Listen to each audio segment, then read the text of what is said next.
हाँ जी, तो लास्ट वाली क्लास में हमने राजस्थान में राजनीतिक जन जागरण शुरू कर लिया था।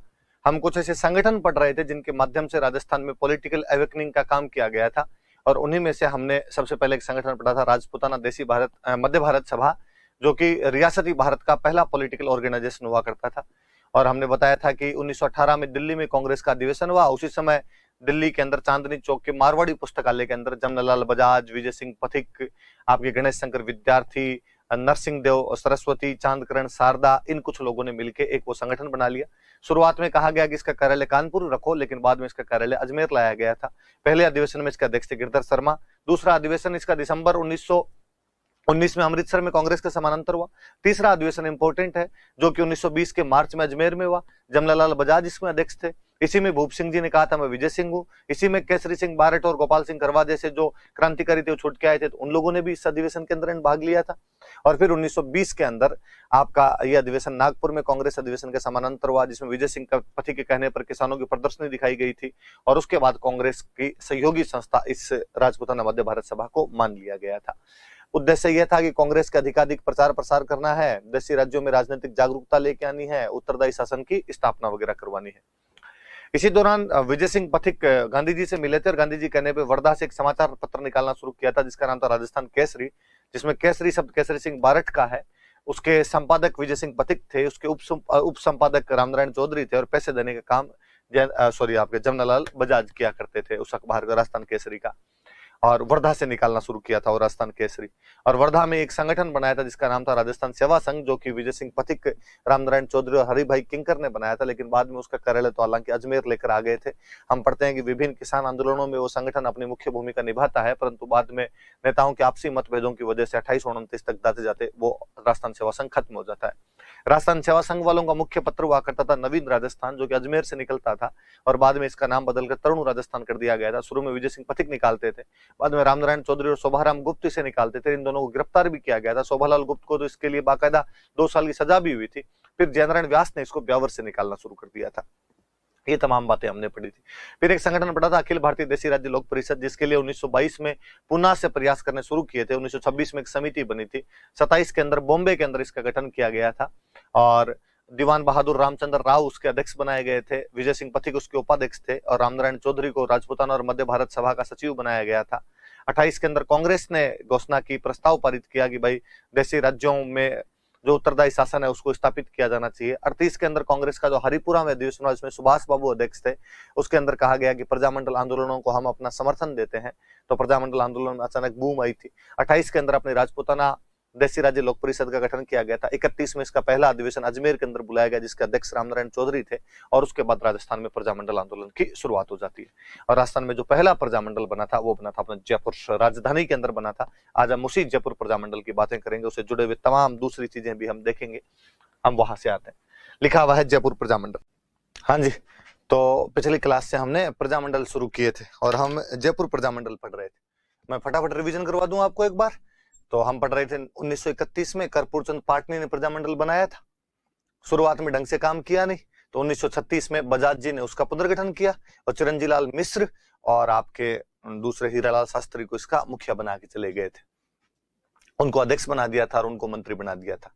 पर वास्तव में गति 1938 में पकड़ा था, जब जमनालाल बजाज ही इसके अध्यक्ष बने थे। और 8-9 मई 1938 को इसका पहला अधिवेशन बुलाया गया जयपुर के अंदर। नथमल के कटले के अंदर अधिवेशन हुआ था। 10 मई को कस्तूरबा गांधी महिलाओं की एक सभा को संबोधित करते हैं। इसी सम्मेलन में आपके शास्त्री जी के कहने पर शेखावटी किसान सभा प्रजामंडल में अपना विलय कर देती है। अब सरदार हरलाल सिंह, नेतराम सिंह, ताड़केश्वर प्रसाद शर्मा, लादूराम जोशी, जो कि आगे चलकर वापस प्रजामंडल के अध्यक्ष बने थे, इत्यादि कई लोग प्रजामंडल के साथ में और जुड़े, नए नए लोग देखने को मिले यहाँ पर। उसके बाद 1939 में प्रजामंडल पर रोक लगा दी जाती है। प्रजामंडल पर रोक लगा दी गई तो प्रजामंडल वालों ने सत्याग्रह आंदोलन शुरू किया था यहाँ से। फिर वो रोक तो हटा ली गई, बजाज जी को गिरफ्तार भी किया गया था, परंतु तो रोक हटा ली जाती है। 1942 में गांधी जी अपना भारत छोड़ो आंदोलन शुरू करते हैं। हीरालाल शास्त्री प्रजामंडल का अध्यक्ष हुआ करते थे। वो तय नहीं कर पा रहे थे कि अपने को भाग लेना है या नहीं लेना है, तो प्रजामंडल से एक गुट अलग हो गया, आजाद मोर्चा, और उसने भारत छोड़ो आंदोलन में भाग लेना शुरू कर दिया। उसमें थे बाबा हरिश्चंद्र, रामकरण जोशी, दौलतमल भंडारी, गुलाब चंद कासलीवाल। गुलाब जी भाई साहब के घर पे इसका ऑफिस हुआ करता था। उसके बाद में जब प्रजामंडल के कार्यकर्ताओं ने हीरालाल जी पे दबाव दिया तो हीरालाल जी ने मिर्जा इस्माइल को लेटर लिखा, मिर्जा इस्माइल से पूछा भाई क्या करना है। मिर्जा इस्माइल जयपुर के प्रधानमंत्री हुआ करते थे। फाइनली इन दोनों के बीच में एक समझौता हुआ जिसको हम जेंटलमैन एग्रीमेंट कहते हैं 17 सितंबर 1942 में, और उसमें कह दिया गया भाई जयपुर में रेस्पॉन्सिबल गवर्नमेंट स्टेब्लिश की जाएगी, जो जयपुर स्टेट है वो अंग्रेजों की भारत छोड़ो आंदोलन में मदद नहीं करेगा, जो प्रजामंडल है वो ब्रिटिश इंडिया की किसी भी रिबेलियन को शरण दे सकता है, जयपुर रियासत उसको गिरफ्तार भी नहीं करेगी। और कहा गया कि प्रजामंडल है वो शांतिपूर्ण ढंग से कोई भी आंदोलन कर सकता है, और प्रजामंडल ने कह दिया कि हम इस भारत छोड़ो आंदोलन में तो भाग नहीं ही लेंगे। तो याद रखना कि जयपुर प्रजामंडल ने भारत छोड़ो आंदोलन के अंदर भाग नहीं लिया था। नेहरू जी 45 में आए थे और उन्होंने आजाद मोर्चा और प्रजामंडल के बीच समझौता करवा के वापस दोनों को मिला दिए थे। 42 में कहा गया उत्तरदायी शासन की स्थापना के लिए एक समिति बनाए, 43 में उसकी सिफारिशें आई, 45 में उसके चुनाव हुए, प्रतिनिधि सभा में 125 सीटें थी, प्रजामंडल जीता 27, और इधर आपके एक दूसरी कौन सी थी विधानसभा, उसके अंदर सीटें थी 51, प्रजामंडल जीता 3। फिर भी देवी शंकर तिवारी को इसमें मंत्री बनाया गया, जो कि किसी भी रियासत के प्रथम गैर सरकारी मंत्री बनाए गए थे उसके अंदर। उसके बाद में हमने और पढ़ा कि धीरे धीरे और सुधार हुए। बाद में 48 के अंदर कह दिया गया कि नहीं साहब, जो आपके वीटी कृष्णामाचारी है उनको तो इसका दीवान बना दिया गया, और जो हीरालाल शास्त्री थे उनको इसका सचिव बनाया गया, देवीशंकर तिवारी, दौलतमल भंडारी, टीकाराम पालीवाल जो थे इनको सचिव बनाए गए, और अजय रामपुरा का ठाकुर और गिरिजपुर का जो ठाकुर था इनको बना दिया गया उसके अंदर, अन्य सचिव बनाए गए थे, ये भी सचिव बना दिए गए उसमें, वो मुख्य सचिव थे हीरालाल जी। और फिर हम पढ़ रहे थे कि ये मंत्रिमंडल तब तक काम करता रहा जब तक कि वृहत राजस्थान का 30 मार्च 1949 को गठन नहीं हो गया था। कुछ बातें हमने और पढ़ी कि जैसे इसे जमनालाल बजाज जुड़े हुए थे, तो बजाज जी के बारे में हम बात पढ़ रहे थे, काशी का बास का रहने वाले थे, गांधी जी के 5वें बेटे थे, गुलाम नंबर 4 कहा जाता है उनको, कांग्रेस के कोषाध्यक्ष रहे थे लंबे टाइम तक। तो बजाज जी की बातें पढ़ी। बजाज जी की वाइफ थे जानकी देवी बजाज, 1956 के अंदर पद्म विभूषण मिला था किसी भी राजस्थानी को पहला। प्रजामंडल के अध्यक्ष रही थी 1944 के अंदर वो गौ सेवा संघ के अध्यक्ष रही थी, भूदान आंदोलन के अंदर भाग लिया था, 108 कुएं खुदवाए थे। हीरालाल जी थे, हीरालाल जी ने एक प्रत्यक्ष जीवन शास्त्र नाम की एक लिखी थी बुक, और प्रलय प्रतीक्षा नमो नमो नाम का एक गीत लिखा था। हीरालाल जी ने एक जयपुर हितकारिणी सभा नाम का संगठन बनाया था, जीवन कुटीर 1927 के अंदर बनाया था, जिसमें आपके 1927 वाला बाद में 1935 में वनस्थली विद्यापीठ जो पंचमुखी शिक्षा और गर्ल्स एजुकेशन के लिए जाना जाता है। जमनालाल जी में भी आप चरखा संघ याद रखना, बलवंत सांवला राम देशपांडे के साथ मिलकर 1927 में उन्होंने चरखा संघ भी बनाया था। फिर हीरालाल जी की वाइफ थे रतन शास्त्री, उनको पद्मश्री और पद्म भूषण दोनों मिला हुआ है 55 और 75 के अंदर, वो भी प्रजामंडल के एक सक्रिय सदस्य के रूप में भाग लेती है। और खूब सारी महिला थी, आपके रमा देवी देशपांडे थे, रमा जोशी थी, सुमित्रा देवी थी, सुशीला देवी थी, शारदा देवी थी, विद्या देवी थी, इंदिरा देवी थी, जैसी कई महिलाओं ने भी इसके अंदर भाग लिया था। ऐसी तमाम चीज। हाँ जी, तो हम प्रजामंडल पढ़ रहे थे और हमने पिछले वीडियो के अंदर मारवाड़ प्रजामंडल पढ़ा था। मैं जल्दी से ब्रीफ में उसका आपको रिविजन करा दूं कि कई पार्टियां बनी थी वहां पर। जैसे एक पार्टी बनी थी मारवाड़ सेवा संघ, तो आप ये कह दो कि ये जो राजस्थान सेवा संघ हुआ करता था, एक उसकी यूनिट हुआ करती थी 1920 में, जयनारायण व्यास ने बनाई थी। मैंने कहा था प्रयागराज भंडारी वाला नाम इसके अंदर थोड़ा सा आप याद रख लेना, तो वो नाम भी याद रखने वाली सी बात थी आपके। और तोल आंदोलन चलाया था, एक शेर में 100 तोड़े के स्थान पर 80 तोड़े का शेर कर दिया गया था, इस चक्कर में उन लोगों ने आंदोलन चलाया था। फिर एक मारवाड़ हितकारिणी सभा बना तो 1918 के अंदर मरुद हितकारिणी सभा नाम से चांदमल सुराणा ने ली थी, पर 5 साल बाद में 23 के अंदर जयनारायण व्यास इसका पुनर्गठन करता है। इसने 2-3 आंदोलन चलाए थे कि खाद्यान्न के निर्यात पर निकासी पर जब हटा दी गई रोक तो आंदोलन चलाया, मादा पशुओं की निकासी के खिलाफ जो रोक हटा दी गई तो आंदोलन चलाया, नौकरियों में कहा भाई अपने लोग ज्यादा लो यार, बाहर वाले लोगों को क्यों लिया जा रहा है। फिर एक बड़ी पार्टी यहाँ पर बनी थी मारवाड़ देशी राज्य लोक परिषद 1929 में। पहले जोधपुर के अंदर उनको अधिवेशन करना था, पर अधिवेशन नहीं करने दिया गया, उल्टा भंवरलाल सर्राफ, आनंदराज सुराणा और जयनारायण व्यास को गिरफ्तार करके नागौर के एक विशेष अदालत के अंदर इन पे मुकदमा भी चलाया गया था। फिर इनको गिरफ्तार कर लिया गया। गिरफ्तार करने के बाद में और गांधी इरविन समझौते के बाद में जब रिहा किए गए, तो उसके बाद इन्होंने पुष्कर के अंदर अपना पहला अधिवेशन किया था 1931 के अंदर, और उस अधिवेशन में भाग लेने के लिए कस्तूरबा गांधी, काका कालेरकर और मणिलाल कोठारी जैसे लोग भी आए थे, और उस अधिवेशन के अध्यक्ष हुआ करते थे चांदकरण सारदा। फिर इन्होंने एक संगठन बनाया था मारवाड़ यूथ लीग 10 मई 1931 को जयनारायण व्यास ने, पर बाद में लगा कि मारवाड़ यूथ लीग को तो अवैध घोषित किया जा सकता। मारवाड़ यूथ लीग बड़ी पार्टी बनी, मारवाड़ हितकारिणी सभा का भी इसमें बाद में विलय कर दिया गया था। तो बहुत जल्दी छगनराज चौपासनी वाला ने बाल भारत सभा बना ली थी। छगनराज चौपासनी वाला वही है जो 26 जनवरी 1932 को जोधपुर के अंदर और आपके ध्वजारोहण कर देते हैं, झंडा फहरा देते हैं।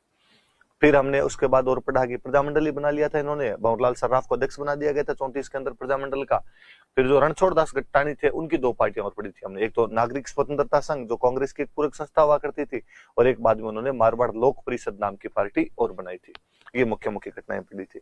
और एक पढ़ा था कि जब भारत छोड़ो आंदोलन चल रहा था तो व्यास जी को सिवाना किले में बाकी नेताओं को आपके जालोर वाले किले के अंदर नजरबंद किया गया था। मैंने बताया था कि सुभाष चंद्र बोस वाली यात्रा याद रखनी है कि वो 23 जनवरी 1938 को यहाँ गिरदी कोट के अंदर आए थे और यहाँ पर भाषण दे के गए थे। ये क्वेश्चन पूछा हुआ भी है तो वो सबसे ज्यादा याद रखने वाला है। जवाहरलाल नेहरू भी हालांकि 1945 में आए थे, उमेश सिंह जी के साथ में बाकायदा टी पार्टी करके गए थे। और भी पट्टाभी सीताराम मैया, विजय लक्ष्मी पंडित, द्वारिकादास श्री प्रकाश कचरू, श्री प्रकाश, खूब सारे लोग भी यहाँ पर बाकी भी आके गए थे। पर बोस वाला नेहरू वाला याद रखने वाली थोड़ी सी ज्यादा जरूरी बात है। फिर हम पढ़ रहे थे कि दो घटनाएं इसके साथ जुड़ी हुई। एक चंडावल घटना, जब उत्तरदायी शासन दिवस मना रहे थे वहां पे, और वहां पर लाठीचार्ज कर दिया गया था, 1 दर्जन के आसपास किसान घायल हो गए थे। एक हमने पढ़ा था डाबड़ा कांड 13 मार्च 1947 का, डीडवाना के सामंत ने वहां पर भी लाठीचार्ज करवा दिया था, कई किसान शहीद हुए थे। मोतीराम जी घर पर वो मीटिंग हो रही थी, मथुरादास माथुर प्रजामंडल के एक बड़े नेता हुआ करते थे, वो इसके अंदर घायल हो गए थे। पर मथुरादास माथुर, यदि आप में से कोई जोधपुर का है तो वो जानता होगा कि उनके नाम पे जोधपुर का जो गवर्नमेंट हॉस्पिटल है उनका नाम MDM हॉस्पिटल उन्हीं मथुरादास माथुर के नाम पर है, जो बाद में भी राजस्थान की राजनीति में एक्टिव पार्टिसिपेट करते रहे थे। बाल मुकुंद बिस्सा के बारे में हम पढ़ रहे थे, जो कि 19 जून 1942 को जेल में भूख हड़ताल के दौरान शहीद हो जाते हैं, जिनको हम राजस्थान का जतीन दास कहते हैं। तो जतीन दास के नाम से उनको जानते हैं। पीलवा के अंदर जन्म हुआ था और जवाहर खादी भंडार नाम की एक संस्था भी उन लोगों ने बनाई थी। तो मुख्य मुख्य सी बात जहां तक मुझे याद है अपने यही पढ़ी थी। व्यास जी के समाचार पत्र वगैरह थोड़े देखे थे हमने कि व्यास जी के समाचार पत्र हुआ करते थे। तरुण राजस्थान तो निकाला था ब्यावर से, मणिलाल कोठारी ने संपादक बनाई दिया था इसका। और एक हमने अखंड भारत देखा था, एक पीप देखा था, एक आंगीवाण देखा था, लोक सुधार बलदेव राम जी मिर्धा का देखा था हमने अखबार एक, और एक रियासती अखबार देखा था सोमनेश जोशी का, जो कि पाकिस्तान में मिलने वाली स्कूप का बारे में बताते हैं। प्रजा सेवक देखा था अचलेश्वर प्रसाद शर्मा का। हमने मार्च से संघर्ष क्यों, और आपके 2 और किताबें कौन सी थी, पप्पाबाई की पोल और मारवाड़ की अवस्था नाम की किताबें जनरल व्यास निकालते थे, वो भी हमने देखी थी किताबें। ऐसी कई चीजें हमने पढ़ी थी। आज हम फिर तो अपने पढ़ रहे थे प्रजामंडल आंदोलन, और हमने कुछ बड़े बड़े प्रजामंडल पढ़े। जैसे हमने एक प्रजामंडल पढ़ा जयपुर, एक पढ़ा मारवाड़, एक पढ़ा बीकानेर। तो पिछले में हम बीकानेर प्रजामंडल पढ़ रहे थे। उससे पहले मैंने थोड़ा सा हाड़ौती के बारे में बताया था कि 1934 में हाजी फैज मोहम्मद ने उसकी स्थापना की थी, पर बाद में उसका पुनर्गठन ही हुआ था कोटा के नाम से, और वो नैनू राम शर्मा जी ने किया था। बीकानेर वाले में मैंने कुछ बातें बताई थी। 1907 में कन्हैयालाल ढूंढ और रमेश दास स्वामी गोपाल दास जो थे, उन दोनों ने मिलकर एक सर्वहितकारिणी सभा बनाई थी। और ये जो सर्वहितकारिणी सभा थी, इसने चूरू के अंदर कन्या पाठशालाएं और कबीर पाठशालाएं खोली थी, जो क्रमशः लड़कियों के लिए और दलितों के विद्या से संबंधित थी। और 26 जनवरी 1930 को चंदनमल बहेड़ और स्वामी गोपाल दास ने चूरू के धर्म स्तूप पर तिरंगा फहरा दिया था। 1931 के दूसरे गोलमेज सम्मेलन में भाग लेने के लिए जब गंगा सिंह जी गोलमेज सम्मेलन में भाग लेने के लिए लंदन गए, तो वहां पर इन लोगों ने एक बीकानेर दिग्दर्शन नाम का पर्चा मंडवाया, जिसमें उनके शासन की आलोचना थी। इसलिए कई राजनीतिक कार्यकर्ताओं को गिरफ्तार करके उन पर मुकदमा चलाया गया था, जिसका नाम था बीकानेर षड्यंत्र अभियोग, जो कि 1932 से 34 के बीच में चला था। सत्यनारायण सर्राफ, खूबराम सर्राफ, ये आपके स्वामी गोपाल दास, चंद्रमल बहेड़ आदि गिरफ्तार किए गए थे। रघुवर दयाल गोयल ने इनकी पैरवी की थी, उन्होंने इनका मुकदमा लड़ा था।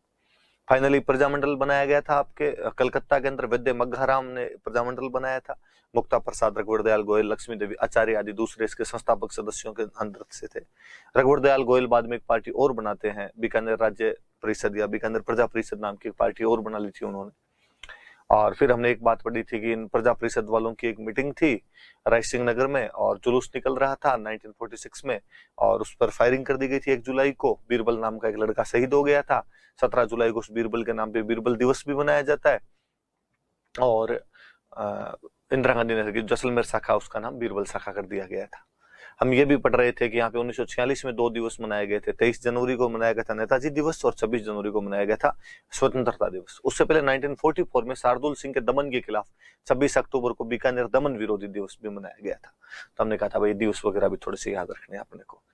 फिर फाइनली हमने पढ़ा था कि बीकानेर में कुछ किसान आंदोलन भी हुए थे। जैसे तो हमने पढ़े थे कि बीकानेर में एक तो आपके हुआ था महाजन उद्रासर महाजन दूधवा खरा और कांगड़ 37, 38, 44 और 46 के अंदर। उद्रासर वाले में जीवन राम जी चौधरी नेता हुआ करते थे। महाजन वाले के देखा देखी बाद में कुंभाणा और पुगल क्षेत्रों में भी आंदोलन हुए थे। और दूधवा खारा आंदोलन मैंने बताया था, इसका वही महत्व है जो मेवाड़ के इतिहास में बिजोलिया किसान आंदोलन का महत्व है। हनुमान सिंह आर्य नेता हुआ करते थे, 3 बार गिरफ्तार किए गए थे, 65 दिन की भूख हड़ताल की थी। वेद मग्गाराम भी इस आंदोलन के दौरान गिरफ्तार किए गए थे। कांगड़ किसान आंदोलन के नेता मेघ सिंह आर्य हुआ करते थे। एक खालसा क्षेत्र में गंग नहर वाले किसानों ने 1931-31 में किया था, जमींदारा संघ बना के किया था। दरबार सिंह और करतार सिंह उसके नेता रहे थे। लगान ज्यादा था, आबियाना जो कि सिंचाई करता वो लिया जा रहा था, और किस्तों पे ब्याज बढ़ रहा था। इस चक्कर में उन्होंने आंदोलन वगैरह किए थे। ये कुछ बातें हमने बीकानेर वाले में पढ़ी। फिल्म धौलपुर प्रजामंडल भी मैंने बता दिया था। और धौलपुर में हम पहले पढ़ रहे थे कि आचार सुधारिणी समिति बनी थी 1910 के अंदर, और उसके बाद में आपकी एक समिति, वो तो आपके ज्वाला प्रसाद शर्मा ने बनाई थी, और बाद में 1934 के अंदर एक नागरिक प्रचारिणी सभा और बनाई ज्वाला प्रसाद शर्मा ने। उसमें उनके साथ में यमुना प्रसाद थे, और दूसरे वाले में उनके साथ में ये जौहरीलाल इंदू हुआ करते थे। फिर कृष्णदत्त पालीवाल ने 36 में प्रजामंडल बना लिया था। और फिर प्रजामंडल की एक बड़ी घटना मैंने बताई थी, तसीमो नाम के गांव में 11 अप्रैल 1947 को फायरिंग कर दी गई थी, और उसके अंदर आपके 2 पंचम सिंह और छत्तर सिंह नाम के 2 लड़के थे, वो उसके अंदर शहीद हो गए थे। तो वो बात याद रखने वाली बात थी, आप याद रख लेना। चलो आज अब हम, हाँ जी, तो हमने प्रजामंडल पढ़ रहे थे। कल एक बड़ा प्रजामंडल पढ़ा था हमने, मेवाड़ प्रजामंडल के बारे में पढ़ा था, और मैंने बताया था कि मेवाड़ प्रजामंडल हरिपुरा कांग्रेस के ठीक बाद बन गया था। माणिक्यलाल वर्मा के प्रयासों से बना। हालांकि वर्मा जी उन दिनों के अंदर अजमेर और डूंगरपुर के अंदर बिजी थे। अजमेर में वो नारेली में सेवा आश्रम बनाकर हरिजनों का उद्धार कर रहे थे, और डूंगरपुर के सागवाड़ा में खांडलय आश्रम बनाकर भील आदिवासियों का उद्धार कर रहे थे। 1934 में ये संगठन बनाए गए थे उनके द्वारा। प्रदेशी समाचार मिला कि हरिपुरा कांग्रेस में कहा गया है कि कांग्रेस प्रजामंडलों को अपना समर्थन देगी। वर्मा जी हाथों हाथ उदयपुर आए, और बलवंत सिंह मेहता के घर पर 24 अप्रैल 1938 को मेवाड़ प्रजामंडल की स्थापना कर दी गई, जिसके अध्यक्ष खुद बलवंत सिंह मेहता, जिसके उपाध्यक्ष भूरीलाल बया, और जिसके जो महामंत्री थे वो माणिक्यलाल वर्मा बनाए गए थे। फिर हमने पढ़ा कि सरकार ने रोक लगा दी इस पर। सरकार ने रोक लगा दी तो वर्मा जी ने अजमेर से इसका संचालन करना शुरू किया। अजमेर में उन्हें किताब लिखी थी, मेवाड़ का वर्तमान शासन।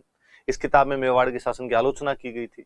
इसलिए बाद में वर्मा जी को देवली से गिरफ्तार करके कुंभलगढ़ के किले में बंद किया गया था, और उसमें बहुत ज्यादा ही उनको अमानुषिक यातनाएं दी गई थी, जिसका गांधी जी अपने हरिजन नाम के समाचार पत्र के अंदर आलोचना करते हैं इन सब बातों की।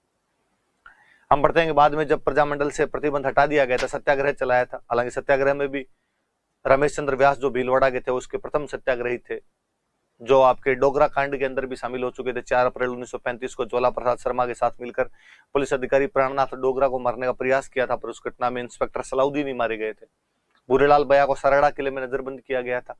सरड़ा किला जिसको कि मेवाड़ का काला पानी कहा जाता है। फाइनली 1941 के अंदर इनका अधिवेशन हुआ। जेबी कृपलानी और विजय लक्ष्मी पंडित उस अधिवेशन में भाग लेने के लिए आए। वर्मा जी उस अधिवेशन के अध्यक्ष हुआ करते थे। फिर 42 के अंदर भारत छोड़ो आंदोलन चला। भारत छोड़ो आंदोलन में फिर कार्यकर्ता गिरफ्तार किए गए। वर्मा जी, उनकी पत्नी नारायण देवी वर्मा, उनके 6 महीने का बच्चा दीनबंधु, उनकी बेटी सुशीला, प्यारेलाल जी जो बिश्नोई थे उनकी पत्नी भगवती देवी बिश्नोई आदि भी इसके दौरान जेल गई थी। महिलाओं के नाम याद रखना ज्यादा जरूरी है। फिर आपके 1946 में अखिल भारतीय देशी राज्य लोक परिषद का सम्मेलन सलेटिया मैदान उदयपुर के अंदर बुलाया गया। नेहरू जी और शेख अब्दुल्ला ने इसमें भाग लिया था। फिर हमने पढ़ा था कि यहाँ पर संविधान वगैरह बनाने की कोशिश की गई, और के एम मुंशी का नाम थोड़ा याद रखना है कि के एम मुंशी ने यहाँ पर संविधान बनाया था। फाइनली बाद में बलवंत सिंह मेहता और माणिक्यलाल वर्मा को संविधान सभा में भेज दिया गया था। 5 अप्रैल 1948 को यहाँ पर एक फायरिंग के अंदर आनंदी लाल और शांतिलाल नाम के 2 युवक भी शहीद हो गए थे, उनके भी याद रखने हैं। बलवंत सिंह मेहता के बारे में मैंने और बताया था कि इन्होंने आपके प्रताप जयंती और हल्दी घाटी मेला लगाना शुरू किया था। प्रताप सभा नाम का संगठन बनाया था। वनवासी आश्रम बनाया था इन्होंने। नारायण देव वर्मा जो थे उन्होंने महिला आश्रम की स्थापना की थी। शांता देवी त्रिवेदी जिन्होंने कहा था कि जब तक आर्थिक मजबूती नहीं आएगी पॉलिटिकल फ्रीडम का कोई भी अर्थ नहीं है, राजस्थान महिला परिषद की स्थापना करते हैं। ये कुछ बातें हमने पढ़ी थी। हाँ जी, तो कल हम प्रजामंडलों का एंड कर रहे थे, प्रजामंडल पढ़ रहे थे कौन कौन से थे। मैं एक बार फिर रिवीजन करा दूं, जो कल लास्ट में पढ़े थे उनका रिवीजन करवा देता हूं। मैंने एक तो सारे प्रजामंडलों के सन बताए थे कल आपको। 31 में जयपुर और बूंदी, 34 में मारवाड़ और हाड़ौती, 36 में बीकानेर और धौलपुर, 38 में मेवाड़, शाहपुरा, अलवर, भरतपुर और करौली, 39 में कोटा, किशनगढ़ और सिरोही, 42 में एक ठिकाने में कुशलगढ़, 43 में उसकी राजधानी बांसवाड़ा, 44 में उसके पास वाला स्टेट डूंगरपुर, 45 में ठेठ इधर अपने जैसलमेर और एकदम नीचे पड़ा हुआ प्रतापगढ़, और 46 में अपना झालावाड़। आप भी प्लीज इन सन को याद करने की कोशिश करें। ये सन वगैरह यदि याद हो जाते हैं तो घटनाएं याद करने में सरलता होती है। जैसे मुझे याद है एग्जैक्टली वैसे याद करें। मैं बाकायदा जब ऑफलाइन क्लास होती है तब तो बच्चों को क्लास में खड़े कर करके आधे पौन घंटे तक यही मशक्कत करवा के उनको याद करवाते हैं। आपके साथ चूंकि मैं ये तो नहीं करवा सकता, पर मैं उम्मीद जताता हूं कि आप भी वैसे ही याद करने की कोशिश करेंगे और घर पे बैठ के भी उनको वैसे ही पढ़ेंगे। कल हमने कौन कौन से प्रजामंडल पढ़े थे उनको देख लेते हैं। अलवर से शुरू किए थे हमने पढ़ा था कि अलवर की स्थापना जो थी वो तो 1938 के अंदर अलवर की स्थापना हो गई थी। पंडित हरिनारायण जी शर्मा इसके वो प्रजामंडल के संस्थापक थे। हरिनारायण जी शर्मा हालांकि प्रजामंडल से पहले भी कई संस्थाएं बना चुके थे, जैसे कि वो एक अनटचेबिलिटी के लिए एक संस्था बनाते हैं, उसको रिमूव करने के लिए अस्पृश्यता निवारण संघ, सफाई कर्मचारियों की समस्या के लिए बनाते हैं वाल्मीकि संघ, ट्राइबल्स के प्रॉब्लम्स के लिए बनाते हैं आदिवासी संघ। उन्होंने ऐसी कई संस्थाएं बनाई थी। अलवर प्रजामंडल का जो पहला अधिवेशन था वो 1944 में हुआ था और उसके अध्यक्ष हुआ करते थे भवानी शंकर शर्मा। एक बात हमने ये पढ़ी थी कि जिस प्रकार हीरालाल जी शास्त्री के नेतृत्व में जयपुर प्रजामंडल ने भारत छोड़ो आंदोलन या क्विट इंडिया मूवमेंट में भाग नहीं लिया था, उसी प्रकार अलवर प्रजामंडल वालों की भी हीरालाल जी ने समझा दिया था, राजा के साथ मीटिंग करवा दी थी और अलवर प्रजामंडल भी भारत छोड़ो आंदोलन के अंदर भाग नहीं लेता है। इतनी बात बताई थी, देख लो आप सारी की सारी बात। फिर हमने पढ़ा था करौली, संस्थापकों के नाम बताए थे। 38 में बना था त्रिलोकचंद माथुर, चिरंजीलाल शर्मा और कुंवर मदन सिंह। और मैंने कहा था त्रिलोकचंद माथुर का नाम विशेष याद रखना, इनका पूछा ही जाता है। चिरंजीलाल शर्मा के लिए मैंने फिर बताया था कि चिरंजीलाल मिश्र और चिरंजीलाल अग्रवाल तो जयपुर में थे और चिरंजीलाल शर्मा जो है वो करौली में थे। कुंवर मदन सिंह वहां पहले से ही ये आंदोलन चला रहे थे। 1927 में उन्होंने बेगार प्रथा को समाप्त करने के लिए और हिंदी को राजभाषा बनाने के लिए आंदोलन चलाया था, तो नाम याद रहे। कोटा प्रजामंडल थोड़ी ज्यादा इंपॉर्टेंट बात थी, 1939 में बना। हालांकि 1934 के अंदर ये बन गया था, पंडित ननूराम शर्मा ने हाड़ौती प्रजामंडल के नाम से बनाया था, लेकिन बाद में कहा गया कि साहब काम नहीं कर रहा, तो पुनर्गठन किया जाए। तो 1939 में कोटा के नाम से इसका दोबारा क्या किया गया था, पुनर्गठन किया गया था कोटा के नाम से। पंडित नैनूराम शर्मा और उनके साथ एक मांगरोल के थे अभिनहरी, तो बाद में इसका पहला अधिवेशन मांगरोल में किया गया था। पंडित नैनूराम शर्मा उसके अध्यक्ष हुआ करते थे। सेठ मोतीलाल थे, उनको स्वागत की जिम्मेदारी दी गई थी। 1940 में उसका दूसरा सम्मेलन कोटा में किया गया। अभिनहरी जिसके अध्यक्ष हुआ करते थे, विजय सिंह पथिक ने भी सम्मेलन में भाग लिया था। और भारत छोड़ो आंदोलन के टाइम तो प्रजामंडल का शानदार सा काम करता है। प्रजामंडल ने कोटा के नगर प्रशासन पे तो कब्जा ही कर लिया था, कोटा के नगर प्रशासन पर कब्जा कर लेता है। और जो कॉलेज की लड़कियां थी, कॉलेज की जो स्टूडेंट्स थी, उन्होंने रामपुरा कोतवाली पर कब्जा कर लिया था। ये बात भी हमने पढ़ी थी, ये हमने इसके बारे में पढ़ी, केवल इतनी बातें थी। फिर हमने किशनगढ़ प्रजामंडल पढ़ा था, केवल नाम थे। कांति चंद्र चौथानी और जमान शाह ने स्थापित किया था 1939 में। सिरोही प्रजामंडल गोकुल भाई भट्ट और वर्दी शंकर त्रिवेदी ने किया था। दो बातें याद रखने वाली थी, एक तो प्रजामंडल बना कहां पे था, तो प्रजामंडल बना था बॉम्बे में। और एक ये पढ़ा था कि जो गोकुल भाई भट्ट है उनको हम राजस्थान का गांधी के नाम से जानते हैं। हमने कुशलगढ़ प्रजामंडल पढ़ा, एकमात्र ठिकाना जिसमें प्रजामंडल बना था 1942 के अंदर बना था। और यहाँ के संस्थापक हमने देखे थे भंवरलाल निगम है। मैंने बताया था कुशलगढ़ बांसवाड़ा रियासत से अलग हुआ एक ठिकाना था जो राठौड़ों का ठिकाना हुआ करता था। बांसवाड़ा प्रजामंडल 1943 में भूपेंद्रनाथ त्रिवेदी, आपके मणिशंकर नागर और धुलजी भाई भावसार। भूपेंद्रनाथ त्रिवेदी बॉम्बे से एक न्यूज़पेपर निकालते थे संग्राम। धुलजी भाई भावसार की जो पत्नी थे विजया बहन भावसार, उन्होंने महिला मंडल नाम का एक संगठन बनाया था। डूंगरपुर प्रजामंडल 1 अगस्त 1944 को बना। 1 अगस्त को क्या था, तो तिलक की पुण्यतिथि हुआ करती थी। बनाने वाले कौन थे, तो बनाने वाले भोगीलाल पांड्या, जिनको हम वागड़ का गांधी के नाम से जानते हैं। और हरदेव जोशी हुआ करते थे। और आपकी गौरीशंकर उपाध्याय थे, जो एक हस्तलिखित अखबार निकालते थे जिसका नाम था सेवक। फिर यहाँ पर हमने पढ़ा था कि जब राजा ने स्कूलें बंद कर दी थी तो प्रजामंडल वालों ने प्रयाण सभाओं का आयोजन करवाया था। प्रयाण का मतलब यात्राएं होती है, यात्राओं के माध्यम से सभाएं की और एजुकेशन का प्रचार प्रसार किया गया। इसके फलस्वरूप स्कूलें खोली गई। ऐसे एक रास्तापाल नाम के गांव में स्कूल थी, जहां पर जो रियासत के सैनिक थे स्कूल बंद करवाने के लिए गए और अध्यापक नाना भाई ने स्कूल बंद करने से जब मना किया तो उनको गोली मार दी गई। एक अन्य अध्यापक सेंगा भाई को वाहन के पीछे बांध के घसीटा गया, तो एक 13 वर्षीय भील बालिका कालीबाई जो थी वो उनको काट देती है, हंसिया से उस रस्सी को काट देती है, उस भील बालिका को गोली मार दी गई। 19 जून 1947 की घटना है। इन दोनों की, नाना भाई और कालीबाई की, डूंगरपुर के पास गैप सागर के तट पर मूर्तियां लगी हुई है और कालीबाई के नाम से बालिका शिक्षा के क्षेत्र में पुरस्कार दिया जाता है। पुनावाड़ा कांड हुआ मई 1947 में। शिवराम भील इसके अंदर अध्यापक थे, घायल हो गए थे। 1945 में 2 प्रजामंडल बने, जैसलमेर और प्रतापगढ़। हम देख रहे थे कि सागरमल गोपा ने यहाँ राजनीतिक जागृति की शुरुआत की थी। बाद में सागरमल गोपा गिरफ्तार कर लिए गए थे। मिठालाल व्यास जोधपुर में प्रजामंडल की स्थापना करते हैं। रघुनाथ सिंह ने यहाँ पे माहेश्वरी नवयुवक मंडल बनाया था। वही रघुनाथ सिंह है जिनको गिरफ्तार करने पे सागरमल गोपा बुक लिखते हैं, रघुनाथ सिंह का मुकदमा। मीठालाल व्यास ने जय नारायण व्यास के साथ मिलकर यहाँ पर एक रैली की थी। सागरमल गोपा भी जय नारायण व्यास को, जवाहरलाल नेहरू को और शेख अब्दुल्ला को अपने अत्याचारों की, जो भी उन पर अत्याचार जेल में होते थे, उनकी सूचनाएं टाइम टू टाइम दिया करते थे। और जैसलमेर में एक समाचार पत्र निकला करता था जिसका नाम था विजय, 1920 में निकलना शुरू हुआ था।